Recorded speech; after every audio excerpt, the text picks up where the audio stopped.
Super Mario Bros. If you're anybody and everybody, you know the overalls wearing hero with a bushy mustache. His series has been around for a whopping 30 years now, and he has delivered some of the finest platforming experiences out there. Super Mario World, Super Mario Galaxy, Super Mario 64, and the list goes on. To celebrate the 30th anniversary of Super Mario Bros., Nintendo is reversing things. Rather than have the developers build spicy stages for us to frolic through and rage over, they are giving the development tools to us and allowing the player to take on the role of developer. Yes, I'm talking about the Wii U's own Super Mario Maker. Only in our wildest dreams did I think we would ever see something like this, as I thought it would negate future 2D Mario games, as we could hypothetically create our own. The Big N believed it was a brilliant idea though, and after spending hours in the world of Mario Maker, I have to agree with him. It's brilliant. To be honest, I wasn't hyped about Super Mario Maker when it was first announced, and almost all the way up to its release. When a game has a level editor, I almost always push it to the side and never touch it, as I would rather play the stages the pros have built. Plus, I don't feel like I have that much creativity to make something amazing. So, considering Mario Maker is essentially a glorified level editor, you can see why I would be hesitant about it, but good gravy, was I wrong. Super Mario Maker is hands down one of the best, if not the best, level editor I have ever used, and as the icing on the cake, it's a ton of fun. Why is it so enjoyable? Well, for one, it's insanely easy to use. The user interface is set up perfectly to allow for quick access to all the items, easy navigation through the stage, and so on. There's even hotkeys, so to speak, where you can grab multiple objects at once, or even copy items you've already placed in the stage. Using these techniques cuts out a lot of the fluff, like when you accidentally make a whole section of a level too high up for Mario to reach, and you can simply highlight that entire area and bring it down a notch. And considering I'm left-handed, I'm glad to say that the editing tools work just as well left-handed as they would if you were right-handed. Thank you, Nintendo, for thinking of the lefties. Lefties rule. Anyways, you can test your stage with a snap of a finger to see if you placed an enemy, a block, or a cannon correctly. And when you test it out, Mario will even leave a ghost trail in the editor so you know exactly where to place blocks, eliminating a lot of trial and error. Everything just transitions very seamlessly, and if it wasn't for that, the enjoyment of the game would have seriously been hampered. It's all just so quick and snappy, and I love it. I do have to admit though, the bouncy spring noise that constantly loops when you are using the eraser definitely starts getting on your nerves when you have it equipped for more than 3 seconds. What you can make in Super Mario Maker is really only limited by your own imagination. First off, you'll get to choose between 4 different art styles: Super Mario Bros., Super Mario Bros. 3, Super Mario World, and New Super Mario Bros. U. And each one comes with their trademark physics and unique mechanics to add another layer to your levels, like Mario World's spin jump or Mario U's wall jumping. Plus, there's dozens of items at your disposal to incorporate into your stages, ranging from the measly little Goomba to Bowser himself. And they can be used in familiar ways or in ways that are a bit more unorthodox, like making a tower of 2 gigantic Bowsers or putting a cuddly little Wiggler inside of a clown car.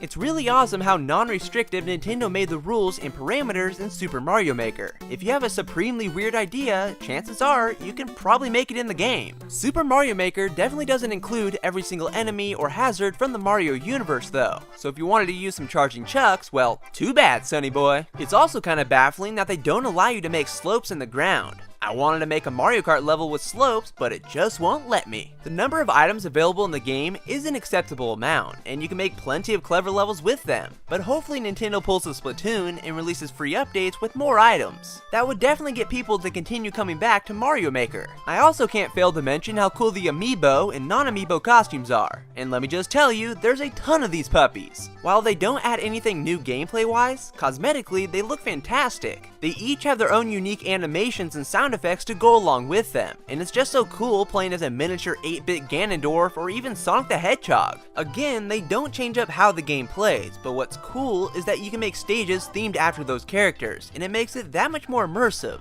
Thankfully, they're not behind a paywall. You don't need any amiibo to unlock the costumes. You can do so just by playing the game itself, and that's awesome. I did notice a bug in the game where I would place a large amount of enemies in a confined space, but when I would play it and get to that spot where those enemies are, like like half of them would disappear. It's not like I was putting an overwhelming amount of enemies in that spot either, but I guess the game didn't like it because they went poof. It wasn't a huge problem, but it is something that should hopefully get fixed in a patch. I also need to mention how the content is unlocked in Super Mario Maker. Originally, you had to play the game for a few minutes a day, and then the following day, you would unlock another set of tools. This would go on for a total of 9 days, which is quite a long time. Now, Nintendo has released a patch that is supposed to fix this and make new tools arrive earlier so you don't have to wait a full day. For some reason though, sometimes the tools would arrive early and sometimes they wouldn't, and I have no clue why. I would use all the newest tools that I would get, but the next shipment would still not arrive early, which was kind of annoying. You can break the game though and change the internal clock of the system to make the content release faster if you don't have the patience. I like the idea of being weaned into the game and just using the basics at first to get a grip on the mechanics, instead of plopping every single tool on you at once. I just wish getting the early shipments was a bit easier, because for whatever reason, it didn't like Mr. Bradley. I also do kind of find it weird that the ghost trail for Mario was something you had to unlock in like the 3rd item shipment. It's an important feature that should be included from the start, to make building stages as easy as possible right from the get-go, but whatever. After making one of your luscious levels, you can easily upload them for the world to enjoy, and the whole online setup is pretty rock solid. If you like someone's stage, you can give them a star, and the more stars someone has, the more levels they can upload.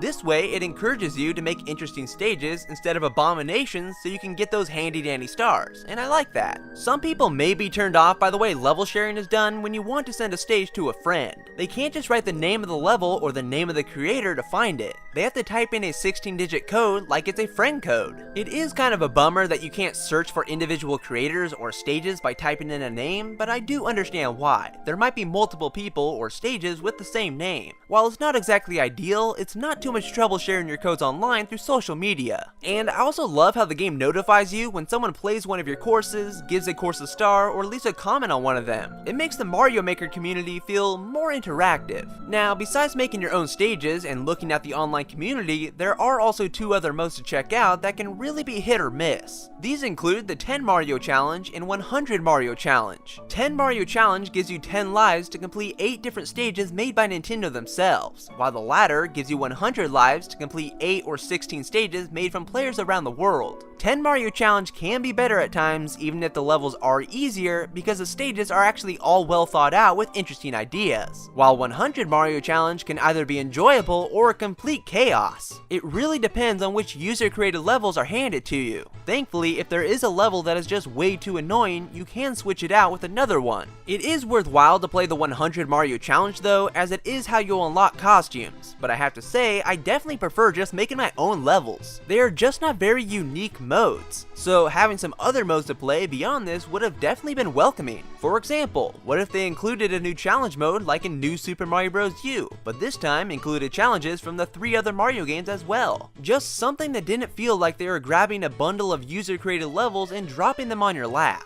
Anyways, visually, Super Mario Maker looks sublime. The art styles from Super Mario Bros., Mario Bros. 3, and Mario World have all been updated in HD, and they look utterly fantastic. Seriously, I have never been especially fond of the original Super Mario Bros. Art style, but here in Mario Maker, it has never looked better. The game also runs at a silky smooth 60 frames per second with 0 lag, even when there's a bajillion things happening on screen. In terms of the game's soundtrack, it's definitely solid. You'll be hearing a lot of classic tunes, like the iconic athletic theme from Super Mario World, which is one of my personal favorites, the airship theme from Super Mario Bros. 3, the from New Super Mario Bros. U, and so on. And when you're in the editor, you'll hear remixed versions of the theme you're currently working on, which creates a nice ambience for when you're in the creative mood. That's not to say that there isn't anything new though, because there definitely is, such as the game's main theme, which is really catchy and upbeat. Oh, and when you're placing items in the editor, it makes a little note that when strung together, creates a familiar Mario melody, which is a great way to give it more personality instead of relegating everything to generic sound effects. Come to think of it, that's one way to describe Super Mario Maker. It has a lot of personality. It's also a game with endless replay value, as there is seriously no end in sight. With your very own robust level editor and over 1 million levels already uploaded online, you can literally spend dozens upon dozens of hours messing around in Super Mario Maker. In the end, Super Mario Maker wasn't a game I was really looking forward to for the end of the year lineup for the Wii U,